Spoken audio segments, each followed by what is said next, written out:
I I'm not gonna lie. I don't think I saw a single snap of man like in the field. Um, or I'm sorry, in like I take that back. I saw some man in the field, but not nearly as much as I was anticipating.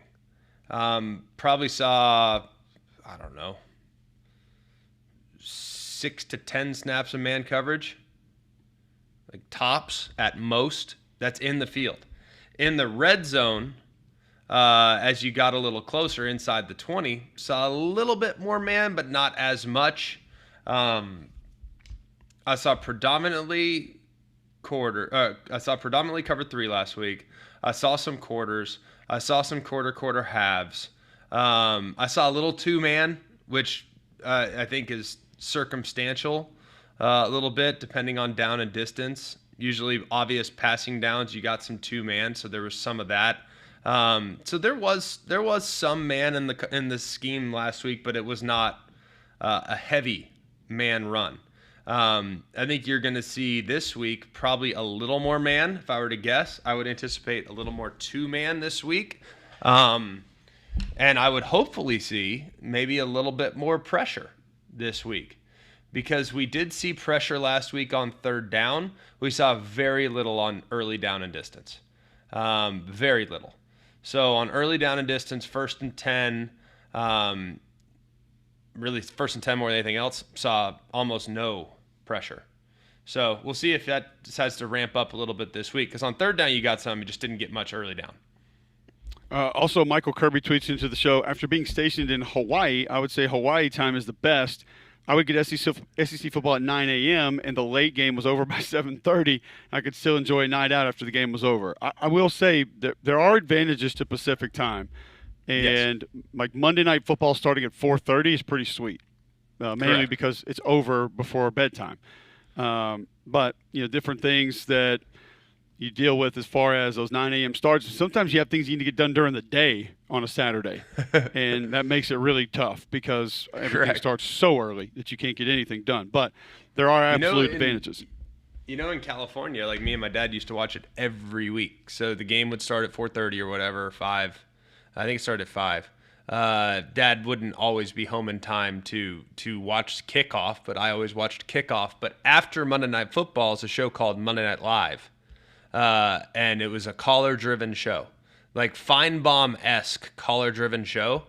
And we used to watch it every single week, and it was amazing, like reaction. And it was kind of basically like an hour-long show that was about all of the NFL. So you'd call, and the time would ask about the Raiders and the Packers and the Cowboys and all that stuff. It was really awesome. So there, you get bonus content out west too. So if the game might be over at 7:30 or 8, you still have like an hour-long show that you can kind of sum up and put a bow on the weekend. It's awesome. I love that, and I love the fact great. that You would have loved it. It was right up your alley. Well, because I was watching Monday Night Football, or not Monday Night Football, but it was Thursday Night Football, usually on Sunday Night Football, the broadcast last night with the boys, and it was just like I hated telling them, at halftime, like we're going to bed. Like it's just like, sorry, I mean, you're going to be miserable if y'all don't go to sleep. So I can't let you stay up all night, and even though I'd love to. And actually, I would probably be more miserable because I would have things to get done after that. And so that's just not going to work. But, yeah, being out there and all of a sudden it's like, you can stay up till the end of this game, and it's not even bedtime yet. That would be pretty sweet for the kids for sure. I can imagine. Let's kick around a couple other games in the SEC. East Tennessee State and Tennessee. I don't know if we're going to learn much here. This is a way just to kind of continue on Aguilar being more comfortable with the offense and getting some of those younger offensive linemen more reps probably in this game for Tennessee, I would imagine, developing a little more depth on the D-line. I don't think there's any reason for any Tennessee fans to be nervous about this one, G-Mac. No, I think Tennessee will be just fine. And of all the teams, I completely agree with your take earlier, spending a little more time on it as the week went along. I think of all the teams that could have potentially altered my perception in week 1, Tennessee might be one of the best beneficiaries of that. The things that I was a little concerned about, not nearly as concerned about. I think they can go 3 deep at running back. Not that Lewis is going to be a game changer by any stretch, but he's going to give you some. I like what we saw a little bit with the 1-2 combination of Bishop and Star Thomas. I think the way they can spread the ball there, they have some depth at that position. which is encouraging. I liked a little bit about what I saw from Kitzelman. I thought there were some positive moments from him. The O-line looked pretty good. I thought Aguilar threw the ball real well under the circumstances, showed some moxie, showed some poise, showed some mobility. There's some things to kind of like about what we saw from Tennessee. The one thing that concerns me about Tennessee in the long run here in the next month, their corners. I mean, their corners now with Ricky Gibson being out is a little bit of an issue. I mean, they are right now at corner are going with the redshirt sophomore and a true freshman. You're also mixing in the fifth-year senior McMurray, but I don't know if he's going to be a huge difference maker. So the corners here for Tennessee is the one area where I'm like, ooh man, that I'm not super comfortable with where they're at right now from a depth standpoint. I get it, yeah, and we've talked about this all off season. That's going to be the story with almost every team. Almost any guy goes down. If that's not a team that asks you to have multiple guys at each position that play often, say like tight end or running back, you're going to be in trouble. Yeah. You're going to be in trouble. And I do have confidence that Tim Banks can cover that up. And maybe the way they offset that, Greg, and the other part of why I felt so good about Tennessee coming out in week one, that D-line picked up right where they left off. And they may not have the twitch on the edge. They may not have the guys out there on the edge that can do the things physically that James Pierce could do. But I'll take what I got from a couple of my guys and just kind of how they played and what they were and sort of how they operated, being able to move in, move out, do some different things physically. Like I'm fine with what I saw from that D-line. I thought it was a really nice performance. And like a Joshua Josephs just kind of crashing down inside. You felt pretty good just about what he's going to be able to give you, even if it's running a twist. Like he's not going to shy away from what it takes to make that thing go. So that might be what saves Tennessee there if they do have some issues at corner, because I thought the D-line was awesome. Well, I think the D-line was great. That wasn't a huge concern for me. Yeah.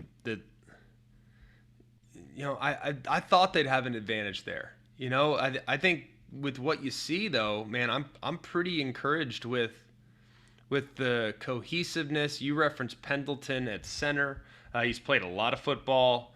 Not saying he's a game changer, so to speak, but man, I thought he did a lot of nice things in that game. So I came out of it feeling like there was not a bigger mover in the country for me than Utah, Tennessee, and Florida State. Those are the three teams that greatly impacted my perception of them with their week one performance. Those are the top three for me based on how they played last week. We knew Bryson Eason was going to be great. We had seen a little bit of Dominic Bailey up front, 90. I thought he did some really good things. Nathan Robertson, 94, did some good things for Tennessee along that defensive line. Not the depth of a year ago. We know that. But front line, they're not going to be too far behind anybody with what they throw out there on defense. And then you got Aaron Carter, one of the fastest linebackers in the SEC, maybe in college football. That's going to be back there behind him roaming. It was an impressive performance. And like you said, maybe the group we forgot about was like Ethan Davis, Miles Kitzelman, that those tight ends were going to be able to add a lot to the run game, formationally, what they give them. And I tell you, the thing I loved about it the most, Greg, is that this was their offseason plan 2 off seasons ago. And so it helped you last year, but I love that you're not getting away from it because it wasn't your ultimate emphasis this offseason, but you're staying with it. And just kind of showed me a lot about Josh and the program too. Felt really good about Tennessee with what we got. Let me ask you one question. Defense had to defend 90 snaps last week. Yeah. I'm not pressing the panic button, but that's something to monitor. Can't keep doing it. That's all I'm saying. That's something to monitor. The fact that Turrentine was out there for every single defensive snap and had to defend 90 of them. T-Lander played 57. Bailey played 66. Colton Hood, their corner, played 86 snaps. I don't know what the snap count was like nationwide last week. I'm not sure we'll ever know that. But that to me is something worth monitoring. When we just talked about depth and we just talked about a lack thereof in many places, if your defense is consistently having to defend 75 plus plays, that concerns me in the long run. There's no doubt. I'll be with you on that one. Can't deny it. Can't argue that. Not one bit. Especially if you're already having some issues in the secondary with numbers. Don't want that to take place. All right. South Carolina State's at South Carolina, 6 o'clock on ESPN+.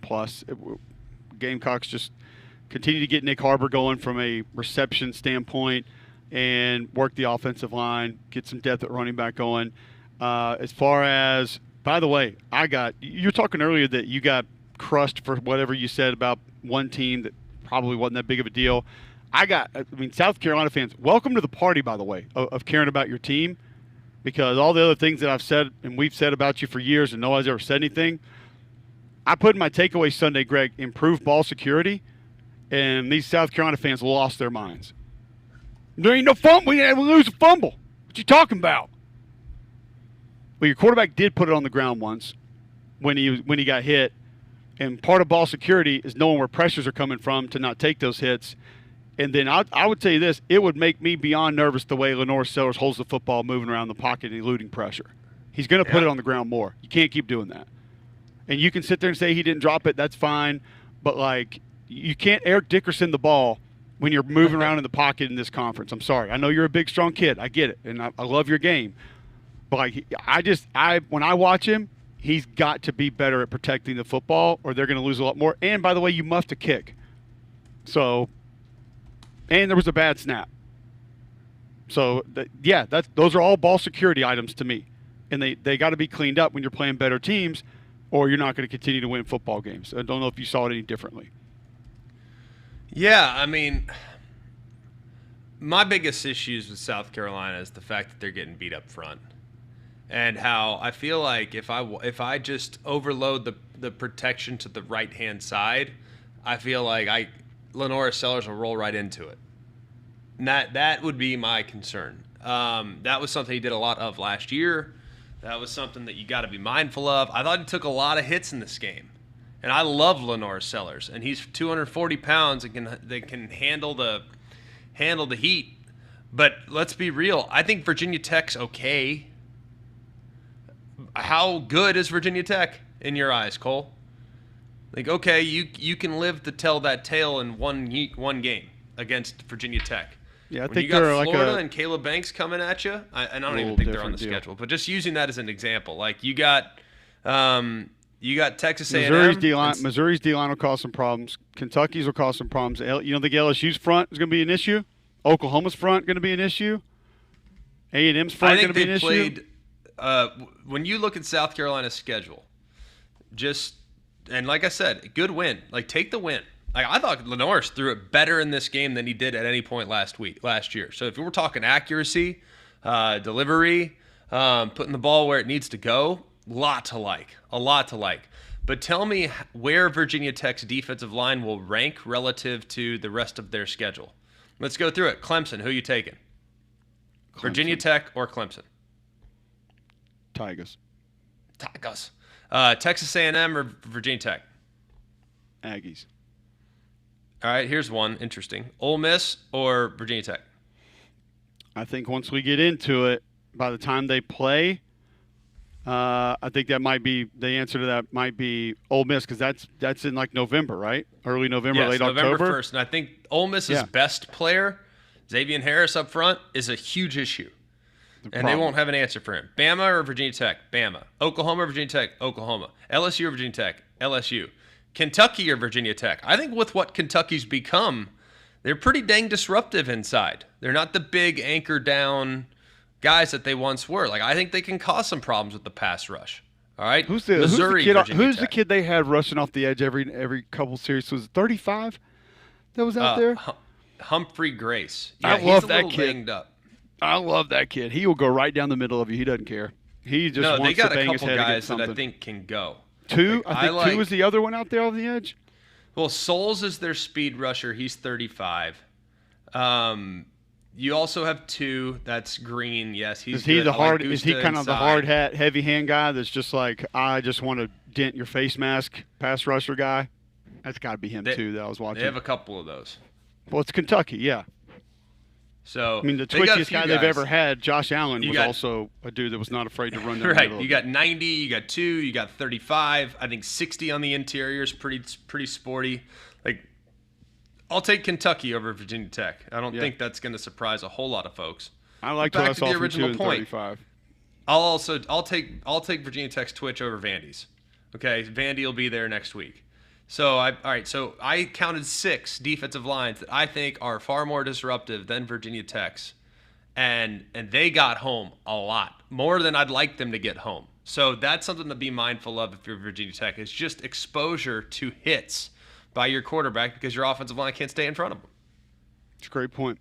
All right, a lot more to get to, a lot more to discuss. Before we keep going into it, G-Mac, tell our listeners about Chenard Flooring. They do such a great job. I'm always appreciative of the experience you get from Chenard Flooring. And right now is a great time to go over there and take advantage of some of the savings. $10 off per box from Core Tech Flooring by Shaw. They have 40,000 square feet of inventory. That inventory they're trying to give it away. And $10 off per box, you can really stack some savings. So go and check it out. But go into footandyou.com. That's footandyou.com. Get 12 months financing when you go with Chenard Flooring or that Core Tech Flooring by Shaw in stock. It's durable, dependable, beautiful, and upgrade the value of your home or business. It's footandyou.com. All right, we got a lot more to get to, a lot more to discuss. There's a couple massive games coming up in the SEC this weekend that we need to get to and begin to break down. We'll continue Max Ball next right here on Jox.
We got NFL action tonight. College football tonight. Eagles took out the Cowboys 24-20 last night. We do need to discuss Spitgate quickly. Are you on board with the ejection for Jalen Carter? Yes, you spit on a player, 100%. Done. Out. Okay. Are There's you? video of Dak now walking over there, like spitting a little bit when he's making his way to Jalen Carter. People were You saying think we got Dak two. was spitting? I don't know. I don't know. Not at him. No, I do not. I just think it's kind of like one of his little habit things. But no. Jalen Hurts, 19 of 23, 152 yards, 2 touchdowns. Saquon, 18 carries, 60 yards. CeeDee Lamb had a big game, but man, he had a couple big drops, specifically later in that game. I got to point this out. The low-key arm snatch by Cooper DeJean last night on that final play for Dallas was pretty brilliant. Did you notice this? Did you see this play, G-Mac? No. The last play for Dallas, you can find the highlights real quick. As a matter of fact, I was actually going to tweet it, and then I ended up, for whatever reason, not. So I'm pretty sure I took video of the play. Here it is. I'll send it to you guys. It's like Damian can maybe speak to it from more of a receiver standpoint. It's like a very late arm rip, arm tug. Okay, that I just sent is not it at all. It's like a lot of things. He kind of like snatches his arm at the last second, like right before the ball gets there. I was just curious, kind of like, could that be called pass interference? I don't know. But I just thought it was a brilliant play on his part to just kind of reach in there at the last second. He knows the ball's coming down. He knows he's got a step on him. And he just kind of like a little slight tug at the arm right before the ball gets there. And I don't know. I thought it was like a brilliant play by Cooper DeJean to be able to just kind of – and he still gets 2 hands on the ball, but it had to mess up his timing. It had to mess up his rhythm actually catching the pass. It was just – I hadn't seen guys do that before really, where it's just last second you just give a little arm tug and can't get the arms extended maybe exactly the way that he wanted to. I'm looking at this. Stand by. Damien, have you seen this before? Where a guy just kind of rips the arm like that, like right before the ball. It's low-key a great play by Cooper DeJean, by the way. If you're not going to get called for it, perfect timing. Yeah, it was just perfect timing. He played just about as well. You want George Pickens to kind of somewhat rub a little bit closer just to try to create some separation from Cooper DeJean as they swap. But, no, that was just late hands, great play. That was Lamb, was it not? Yeah, I'm talking the beginning of the route. Just the way it's set up. Oh, gotcha. Okay. Yeah. Well, you're asking a receiver to do something physical? Well, it's George Pickens, so he's. Well, he was one that would, yeah. Past where you would like it most times. Yeah, might not always run the route how you want it, or be where he's supposed to be, but he'll be physical with you now. Absolutely. The getting tangled is not going to be a problem at all. I just never seen a DB do that. Like obviously when guys are beaten, they're beaten, they get an intentional flag, but like to do it where it's almost looks strategic and you're trying to cover it up and not necessarily get called and it helps you defend the play. I just thought it was a great play by Cooper DeJean. I hadn't seen anybody else really talking about it. But you got to think it is Cooper DeJean too. He's a different breed. Well, he's got high football IQ. Absolutely. So it was just coach on the field. Exactly. Weight room warrior. Yeah, he's just his awareness is off the charts. Exactly. Sneaky athletic too, man. A little bit. Yeah, a little bit. Mm-hmm. Wow. Especially when you put on his like high school dunk tape. Right. Just sneaky athletic. Sneaky athletic.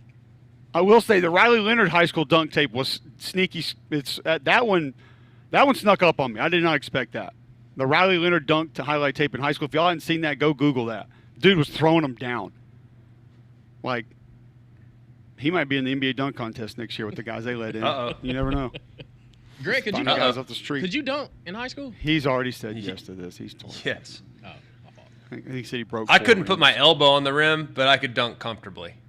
I got you. Like flat-footed, just drop step. I like that you're in between is can barely get it in and like one of Vince Carter's best dunks he ever had. I'm right in between those two somewhere. No, I'm not saying you have to like hang on the rim with your elbow. I'm talking like you're getting. Like you can touch rim at 11 if you can put your elbow on the rim, which means you can throw it down. Like to me, if I say put my elbow on the rim, that means like throw it down. That's what we used to always say. So one of the most impressive moments of my courtship with Meredith was her seeing me dunk. Like she saw me dunk and was like, "Dang." I will admit, and that was like I hadn't. You I hadn't will admit, dunked or in she a will while. admit? Yeah, impressive to you or to her? No, she 100% was impressed. She will. You can ask her. We might need to get her on the show at some point. She will never come on the show, but there's no doubt she was like, "Wow, all right, let's go." Would there have been a wedding without the dunk? That's our question. Don't know. Don't know that. Inquiring But minds want to know. I do know the look on her face and the reaction was like, all right, okay, sounds good. Bad for an 8-foot goal. Okay, I see what you're working with. Yeah. The thing that was wrong with amazing, dunking like on I an 8-foot hadn't goal. dunked since I was 185 pounds. I hadn't tried. Why would I? So at like 220 to still be able to dunk felt pretty good. Attaboy. Hold on a second. When was this? When are you referencing? This would have probably been my rookie year in the NFL. Oh, so you're tip-top athleticism, man. Like, yeah, Or maybe my second year in the NFL. you're an athlete. And what? Just like a pickup game, charity game? I don't You're at remember. Rucker Park. Yes. Rucker Park in New York. Just went over. You are playing for the Went over, Jets. I'm decided- saying. Right. Decided to hop in line. Is that Greg McElroy? Like Woody Harrelson and Wesley Snipes. Yes. We just went over there and just hustled some people in a 2-on-2. Still, I want to know where it was. Like, what was? No, it was literally in Nashville training. Oh, gotcha. Yeah. Okay. At D1. I like that you were super Pre-play. proud of it, but then the story wasn't near as cool, so you kind of like let No, it fade wasn't. there. I'm Didn't want just to tell us the story. I'm just suggesting Trying it to was get this out of you. Like, There was a it- moment where Like, was it a two-hand dunk? Like, did you kind of like just drop step and then boom, like Tim dunking that thing? Was there a or- trampoline or? Yeah, like no trampoline. Just flat out raise up, elevate, and throw it down. I Attaboy. don't even think I dribbled. Just full carry, throw it down. Was it an actual? And it was dunk? right after we did some Vertimax work, so like I was feeling super springy. oh yeah, you jumped. Yeah, Wait, it but I was- still got it. was I a- still think, as crazy as it may sound, I still think I could probably dunk at 37. Like I don't know for sure. I can definitely grab a rim, but I don't know if I can dunk anymore. a real one, I or think like I've lost a a bit. Blake Griffith, Dwight Howard, like the ball goes in and you're kind of close, like an actual hand on rim dunk. Like Candace Yeah, Parker like, I dunk mean- or Isaiah Ryder? So, the big difference between like dunking with two hands and dunking with one hand, like in high school, I could dunk with two hands. In the NFL, I think I could only dunk with one hand. Now, I think I've regressed to the point where I probably can't dunk, but I think I could still grab rim. I could pop rim. Well, for I'm sure. gonna be honest with you. I'm not trying because it's not worth it to me. I mean, I was actually flying into Lexington last night. I did see Kentucky was there picking up one of their players, who, by the way, was just absolutely massive. Like him walking through first class yesterday, he had to go sideways. And it's first class, there's some room or whatever sideways. He had to walk sideways because his shoulders were so broad. I was like, oh my gosh! But I saw Mark Pope at the hotel or at the airport yesterday. I'm like, hey man, you picking up one of your players? I've obviously said that facetiously. The guy was decked out in McDonald's All-American gear head to toe. And he was clearly not, a normal-sized individual. He goes, yeah, we got a good one coming in tonight. I was like, heck yeah, let's go. I was like, he looked legit, just telling you, but nice guy, man. Hope everything continues to work out really well for him because he's one of the good guys for sure. Well, that's kind of part of the reason that I said that I wouldn't even make an attempt at it because I saw Keith Carter in Oxford last weekend, who played basketball at Ole Miss, obviously, so pretty athletic, now the Ole Miss AD. And I'll give you one guess at what he was doing when he popped his Achilles. pick up. Nope. Shooting moose. Playing pickleball. Oh boy. Does feel on Yeah. brand now. So for all of the, hey, we're getting old, we can play this now, Be careful. just know that Achilles are getting popped out there. But there's a reason yeah. that Andrews Sports Medicine not only takes care of Auburn athletes but stays in business. Is because people think that they can keep doing things later You're in telling me life, Auburn they and pop Alabama Achilles. athletes are the only things that can keep Andrews Sports Medicine afloat? No way. Nope. Nope. We all think we can go out there and play games when we get old, and we can't. And that's why I'm not even going to attempt to dunk because I like my Achilles the way they are and don't need a new one. Other folks are looking for rings, GMAC. Where can they get them? That'd be Bromberg's. Bromberg does a great job. Professionalism, the service, sales staff, so knowledgeable, so helpful. Always greatly appreciate every experience I've gotten when I walk into the door and shop at Bromberg's. I know when I go in there, I'm buying something that might last multiple generations. That's the goal. That's the hope. That's the intent. And I know that that's the place to do it. They've been in business for nearly 200 years. Just continuing to provide our community with incredible, timeless pieces of jewelry that you can wear and enjoy and hopefully someday pass down. So go and check it out. Gold, platinum, silver, you name it. Beautiful stuff, beautiful watches. They're an authorized dealer for Rolex as well. So go and check out Bromberg's in Mountain Brook Village, which is undergoing a renovation, but still open for you. Just going to elevate that experience even more. They can also see you at the summit, and you can always check them out at brombergs.com. All right, Oklahoma, Michigan this weekend. Going to be a massive matchup. We haven't taken a dive into it yet. We will next right here on Jox.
McElroy, Cubelic in the morning, 9:38 where I am in Lexington, 8:38 back in the great state of Alabama. Glad to have you with us. Week 2 coming up tonight. We got a pretty good one. James Madison and Louisville kick things off. We got a lot to look forward to this weekend in college football. Auburn and Bama back on the field tomorrow. Auburn against Ball State. Bama against the Warhawks of Louisiana Monroe. Bill Smith Buick GMC is the GMC Dealer of the Year, the national champion of GMC dealers. You'll go and see exactly what I'm talking about the second you walk on the lot. You'll get a GMC Sierra 1500 SLT. You get it for $14,500 off the sticker. Paying around $67,000, you'll get it for $52,335 if you go and shop at the GMC Dealer of the Year. You just won't find those deals anywhere else. That's the reason why they sell more vehicles than any GMC dealership in the entire Southeast. It's just off the charts, the experience you get and the deals you get. That's why 75% of their business is repeat customers. It's because you have a better experience when you shop with Bill Smith. So take the short drive up to Coleman. You'll be glad you did. You can also shop online, have it delivered right to your driveway at BillSmithBuickGMC.com. All right, let's dive into Oklahoma, Michigan, G-Mac, and just kind of how we think this one goes, how this one plays out, because it's going to be a massive matchup, and I think an awesome matchup stylistically in a couple of different ways.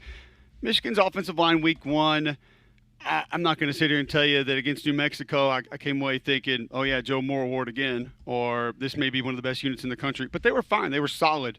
Thought they handled their business mostly the way that they needed to. Couple of things they didn't get off on in time, couple of things they let go of. But it looks the way it's supposed to look week one for them, I would say. You're going to get a lot of the stuff that you have with Michigan for the last couple of years. You're going to get heavier sets, multiple tight ends. You're going to get duo to death. Get ready for it. It's going to happen. And they're going up against one of the better D-lines in college football. So that matchup in and of itself is going to be fascinating to watch. Then you get a freshman quarterback against all the different things that Venables can give you and how they match that, how careful they are with him against those kind of things. And you get a Michigan defense that maybe not exactly up front what we had last year, but probably flying under the radar a little bit here based on the personnel that they have against John Mateer, who is just a dynamo, and a couple receivers that are unbelievable.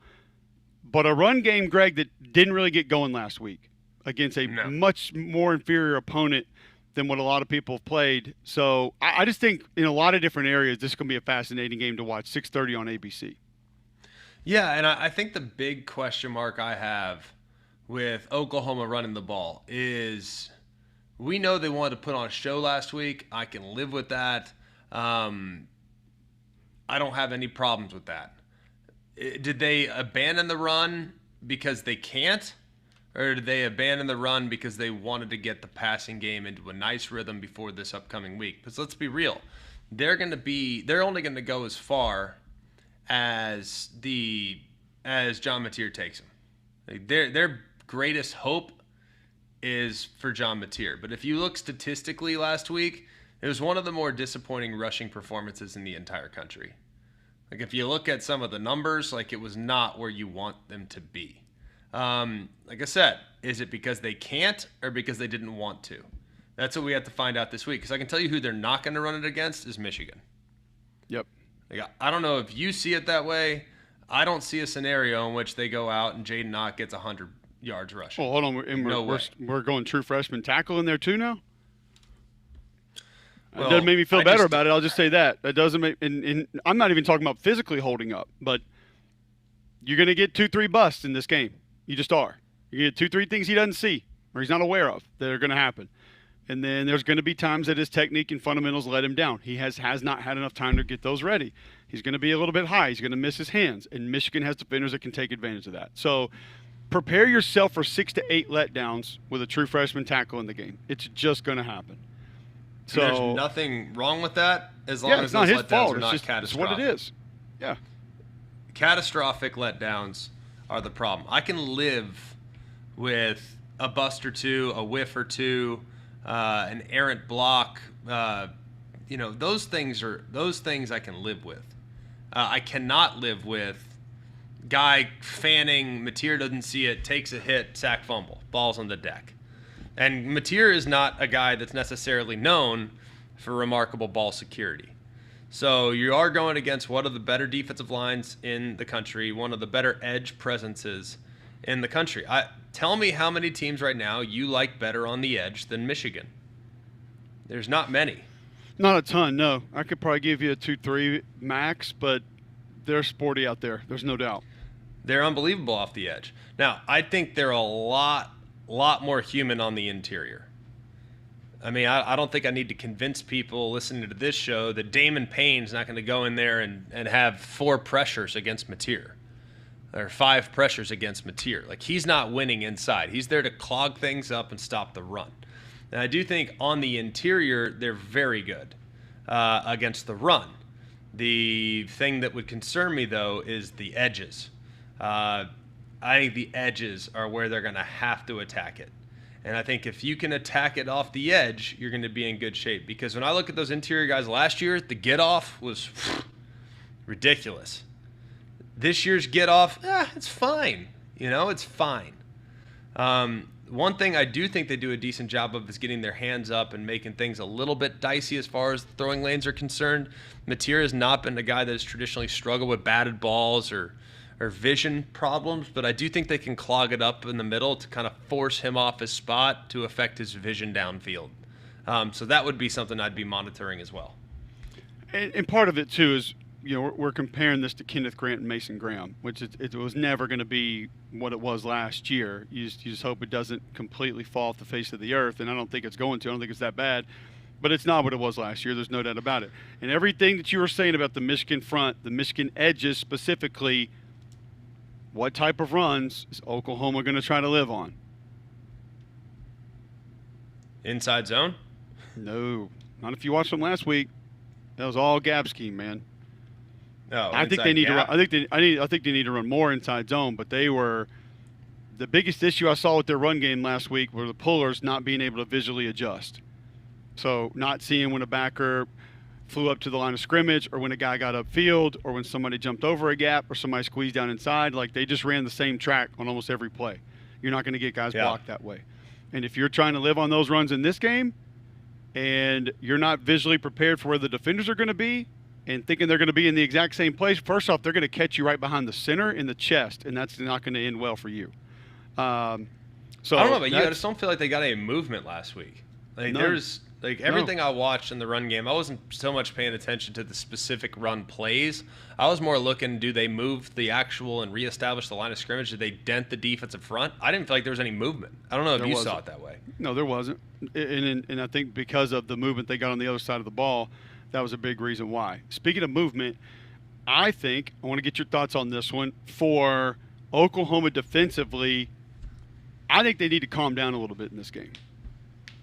Because I did not expect, with the quality of defensive line they're going to have, and going a little bit more even front with the bigger defensive ends they brought in, that they would still move at the rate that they did last year. But they did in that first game, Greg. And if you get a team like this that knows how to run power and knows how to run duo the way that they do, and understand technically how to make it go, you're going to run yourself out of some plays if you keep trying that against this group, in my opinion. I don't disagree. The thing that would concern me a little bit with everything that Oklahoma's going to do, they're going to have that interior pass rush. They're going to have good get off inside. Like, I feel good about that. The thing that would concern me, though, is if that front, the interior of that front, if for whatever reason they start getting locked on double teams, and honestly, even more so the edges, like, you start getting some double teams, you get into some heavy personnel, some 2 tight end, 12 personnel. Like, we know what Michigan is. Like, what is Michigan at their core in their personnel groupings? They want to run 12. They want to run 12 personnel. You're going to get a little 13 personnel. They actually were without one of their guys at tight end last week. He's expected back.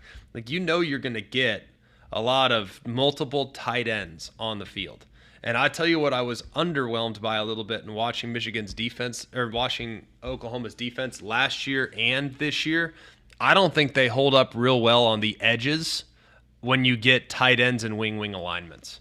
Like, that, I think, is something that I would be concerned about in this game, because they're going to get those tight ends out there and double team them. And Bredesen, who's an absolute handful outside. Bredesen and Klein and others. Like, those guys are 250 pounds each, and they're war daddies. Bredesen in particular. So you get him wing, you double team him against Arm Mason Thomas. That's not good for Oklahoma. That's for sure. If you're concerned about your health, maybe brain fog, lack of sleep, need to lose a little bit of weight, Game Day Men's Health wants to help you. Keep in mind, they're trying to help the people out in Trustville because that office is open now. They are open in Trustville. But if you lack energy, you aren't getting good sleep, could be the effects of low testosterone, maybe you need to drop some weight, Game Day Men's Health can help you out with all that. Go to GameDayMen'sHealth.com right now, get the free consultation. Then you get the free PSA test, the free testosterone test. They tell you where your baseline health is. They present the different ways that they can help you, and you save 10% on any of those programs by mentioning Mac and Cube when you walk in the front door.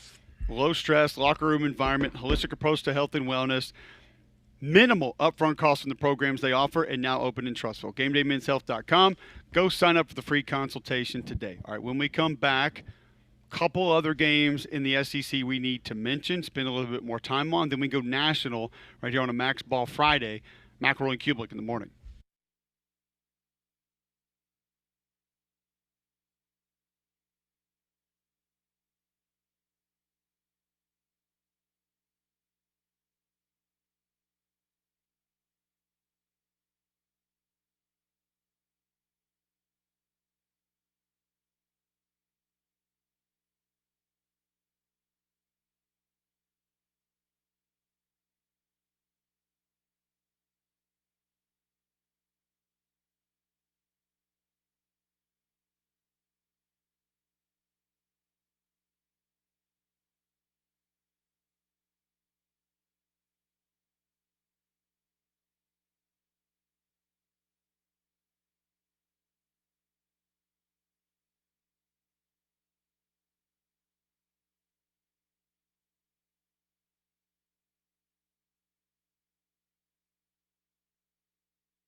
All right, we'll go back in. McElroy and Cubelic in the morning. More Max Ball Friday.